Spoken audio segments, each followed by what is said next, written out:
The human brain is a network of approximately 100 billion neurons. Different experiences create different neural connections which bring about different emotions. And depending on which neurons get stimulated, certain connections become stronger and more efficient, while others may become weaker. This is what's called neuroplasticity. Someone who trains to be a musician will create stronger neural connections that link the two hemispheres of the brain in order to be musically creative. Virtually any sort of talent or skill can be created through training. Rudiger Gamm, who was a self-admitted hopeless student, used to fail at basic math, and went on to train his abilities and became a famous human calculator, capable of performing extremely complex mathematics. Rationality and emotional resilience work the same way. These are neural connections that can be strengthened. Whatever you are doing at any time, you are physically modifying your brain to become better at it. Since this is such a foundational mechanism of the brain, being self-aware can greatly enrich our life experience.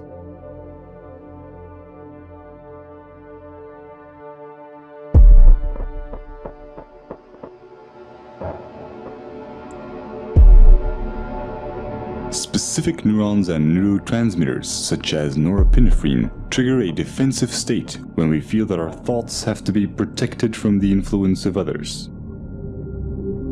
If we are then confronted with differences in opinion, the chemicals that are released in the brain are the same ones that try to ensure our survival in dangerous situations. In this defensive state, the more primitive part of the brain interferes with rational thinking, and the limbic system can knock out most of our working memory, physically causing narrow-mindedness. We see this in the politics of fear, in the strategy of poker players, or simply when someone is stubborn in a discussion. No matter how valuable an idea is, the brain has trouble processing it when it is in such a state. On a neural level, it reacts as if we're being threatened, even if this threat comes from harmless opinions or facts that we may otherwise find helpful and could rationally agree with.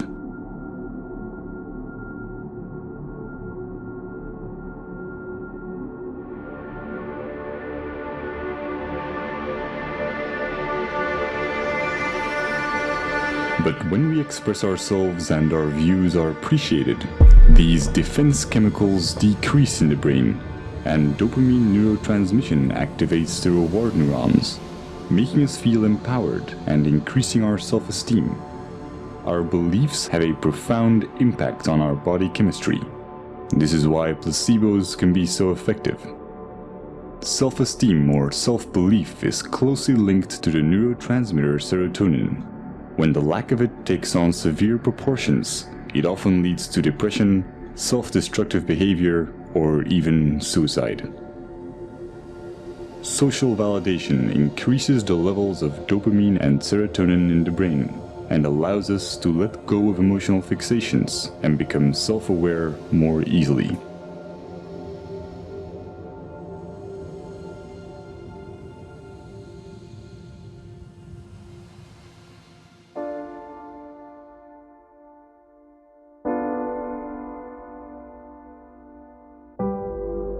Social psychology often looks at the basic human need to fit in and calls this the normative social influence.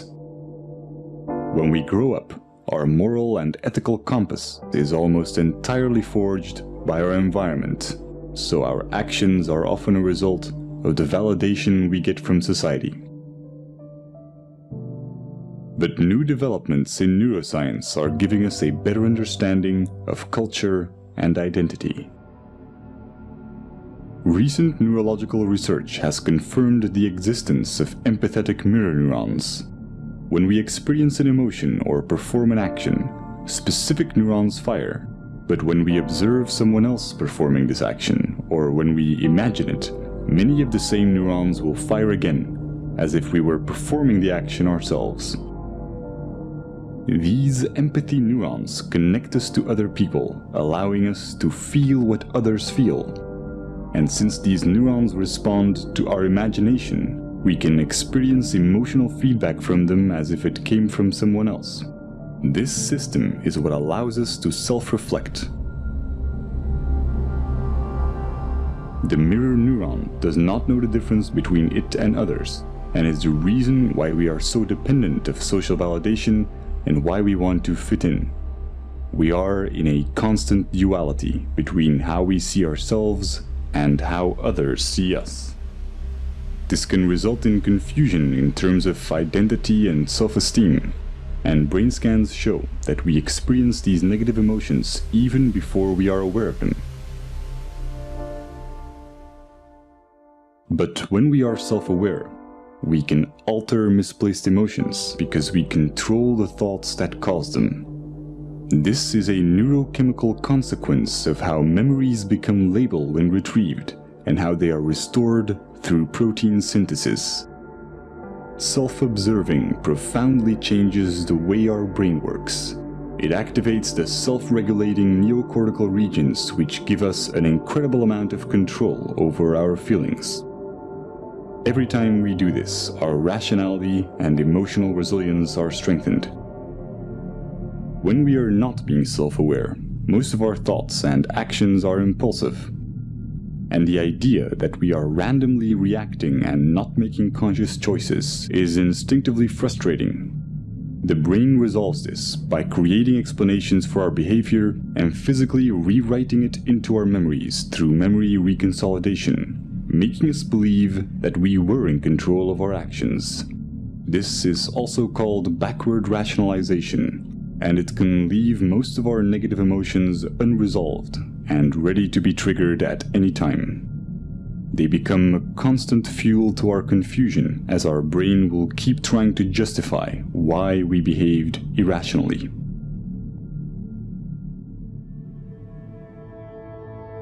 All this complex and almost schizophrenic subconscious behavior is the result of a vastly parallel distributed system in our brain. There is no specific center of consciousness. The appearance of a unity is in fact each of these separate circuits being enabled and being expressed at one particular moment in time. Our experiences are constantly changing our neural connections, physically altering the parallel system that is our consciousness. Direct modifications to this can have surreal consequences that bring into question what and where consciousness really is. If your left cerebral hemisphere were to be disconnected from the right, as is the case in split brain patients, you would normally still be able to talk and think from the left hemisphere, while your right hemisphere would have very limited cognitive capacities. Your left brain will not miss the right part, even though this profoundly changes your perception. One consequence of this is that you can no longer describe the right half of someone's face, but you will never mention it. You will never see it as a problem or even realize that something has changed. Since this affects more than just your perception of the real world and also applies to your mental images, it is not just a sensory problem, but a fundamental change in your consciousness.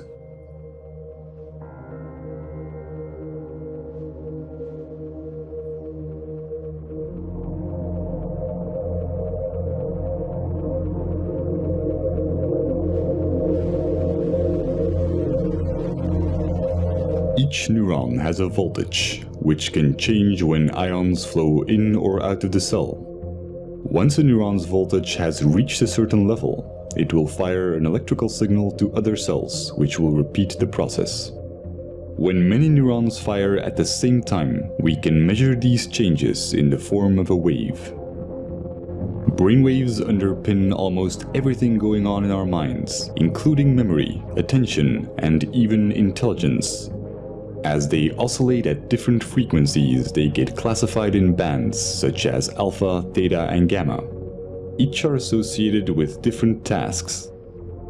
Brainwaves allow brain cells to tune into the frequency corresponding to their particular task while ignoring irrelevant signals, similar to how a radio homes in on different waves to pick up radio stations. The transfer of information between neurons becomes optimal when their activity is synchronized. This is the same reason why we experience cognitive dissonance, the frustration caused by simultaneously holding two contradictory ideas. Will is merely the drive to reduce dissonance between each of our active neural circuits. Evolution can be seen as the same process where nature tries to adapt or resonate with its environment. By doing so, it evolved to a point where it became self-aware and began to ponder its own existence. When a person faces the paradox of wanting purpose while thinking that human existence is meaningless, cognitive dissonance occurs. Throughout history, this has led many to reach for spiritual and religious guidance, challenging science as it failed to give answers to existential questions, such as why or what am I?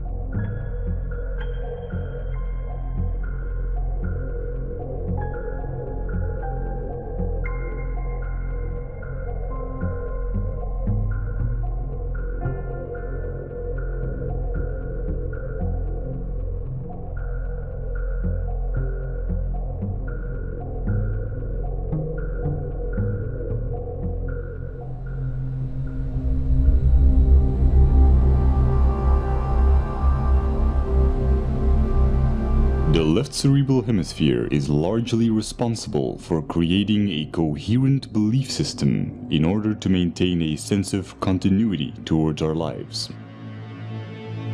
New experiences get folded into the pre-existing belief system. When they don't fit, they are simply denied. Counterbalancing this is the right cerebral hemisphere, which has the opposite tendency.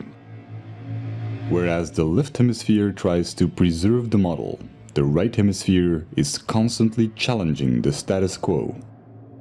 When the discrepant anomalies become too large, the right hemisphere forces a revision in our worldview.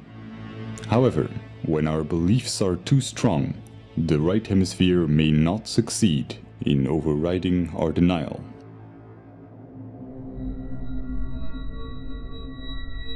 This can create a profound confusion when mirroring others. When the neural connections that physically define our belief system are not strongly developed or active, then our consciousness, the unity of all the separate active circuits at that moment, may consist mainly of activity related to our mirror neurons. Just as when we experience hunger, our consciousness consists mostly of other neural interactions for consuming food. This is not the result of some core self giving commands to different cerebral areas. All the different parts of the brain become active and inactive and interact without a core. Just as the pixels on a screen can express themselves as a recognizable image when in unity, the convergence of neural interaction expresses itself as consciousness.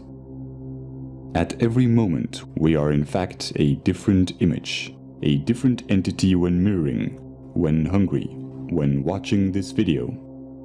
Every second, we become different persons as we go through different states. When we use our mirror neurons to look at ourselves, we may construct the idea of identity. But if we do this with our scientific understandings, we see something completely different. The neural synergies that produce our oscillating consciousness go far beyond our own neurons.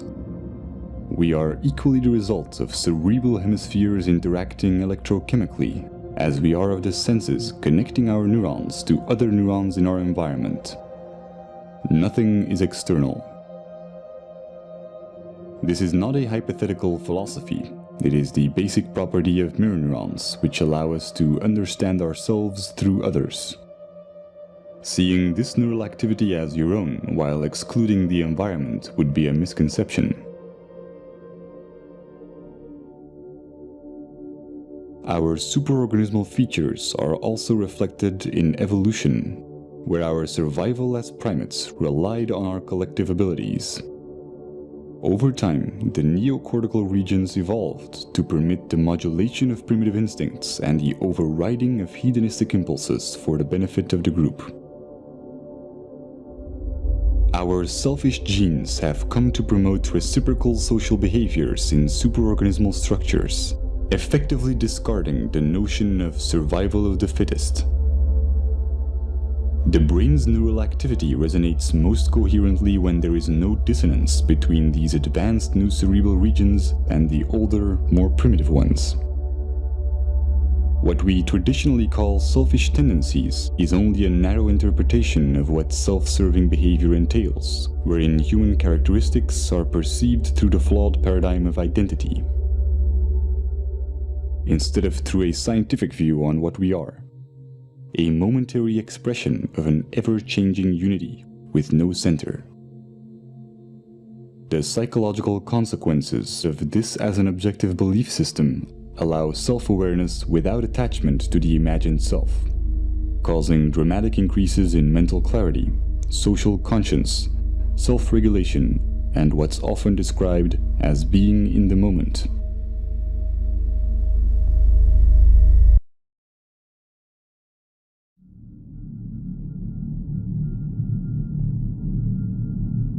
The common cultural belief has mostly been that we need a narrative, a diachronic view on our life to establish moral values. But with our current understandings of the empathic and social nature of the brain, we now know that a purely scientific view with no attachment to our identity or story yields a far more accurate, meaningful, and ethical paradigm than our anecdotal values. This is logical since our traditional tendency to define ourselves as imaginary individualistic constants neurally wires and designs the brain towards dysfunctional cognitive processes, such as compulsive labeling and the psychological need to impose expectations.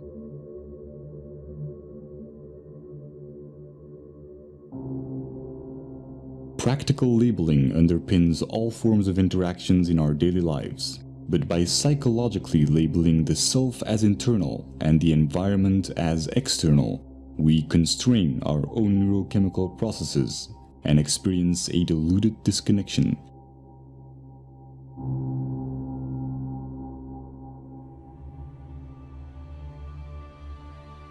Growth and its evolutionary side effects, such as happiness and fulfillment, are stimulated when we are not being labeled in our interactions. We may have many different views and disagree with one another in practical terms, but interactions that nevertheless accept us for who we are without judgment are neuropsychological catalysts that wire the human brain to acknowledge others and accept rationally verified belief systems without dissonance. Stimulating this type of neural activity and interaction alleviates the need for distraction or entertainment and creates cycles of constructive behavior in our environment. Sociologists have established that phenomena such as obesity and smoking, emotions and ideas spread and ripple through society in much the same way that electric signals of neurons are transferred when their activity is synchronized.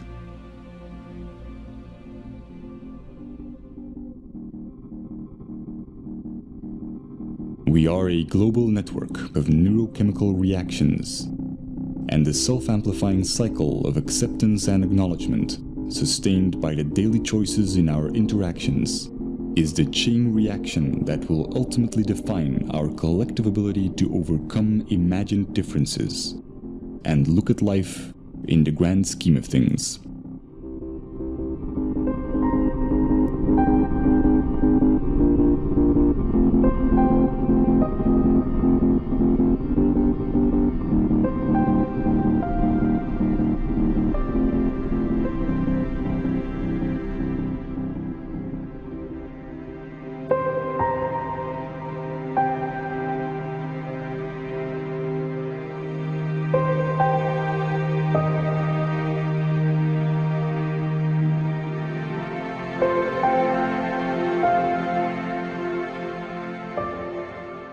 In quantum mechanics, we have learned to approach reality differently and see everything as probabilities instead of certainties.